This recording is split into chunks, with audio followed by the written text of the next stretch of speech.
Oke sob, assalamualaikum warahmatullahi wabarakatuh. Kali ini saya mau berbagi pengetahuan tentang ini nih, tumbuhan lengkuas. Pada tahu kan tumbuhan lengkuas itu yang buat ini, buat nyayur atau buat masakan-masakan di dapur lah. Tahu nggak sob, tumbuhan ini bisa buat itu loh, buat meringankan batuk anak atau menyembuhkan lah istilahnya. Caranya seperti ini sob, kita ambil kira-kira 3 batang ya seperti ini tuh. Habis itu kita potong yang 3 batang tersebut. Nah, usahakan jangan sampai patah sob batangnya.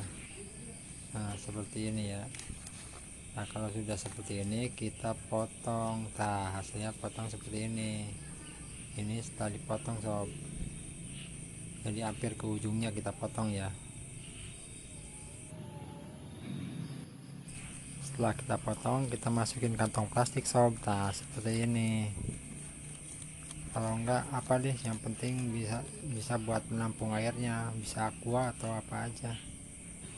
Setelah itu kita ikat sob, tuh seperti ini sob. Misalkan tangkainya jangan sampai patah aja, jadi melengkung gitu ya. Terus habis itu kita ikat ke bawah, jadi di apa ya, kalau istilah orang sini dipentang ke bawah tuh. Nah, seperti ini sob, diikat aja ke bawah supaya agak melengkung gitu.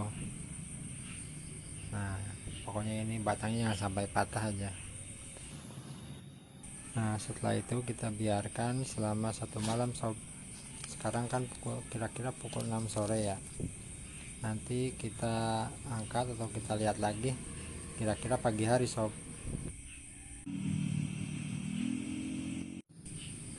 Nah, sekarang kita lihat hasilnya sob. Nah, seperti ini sob. eh, Kantong plastiknya hampir penuh ya tuh, yang ukuran ukuran kecil sih, tapi lumayan banyak segini. Tadi kita biarin selama 1 malam atau hampir 12 jam ya. Menurut kepercayaan orang dulu ya di kampung, air lengkuas ini atau air laja ya bisa meredakan atau menyembuhkan batuk pada anak sob. Ya, bagi yang penasaran, coba aja di rumah, siapa tahu berhasil. Oke sob, terima kasih ya, semoga bermanfaat.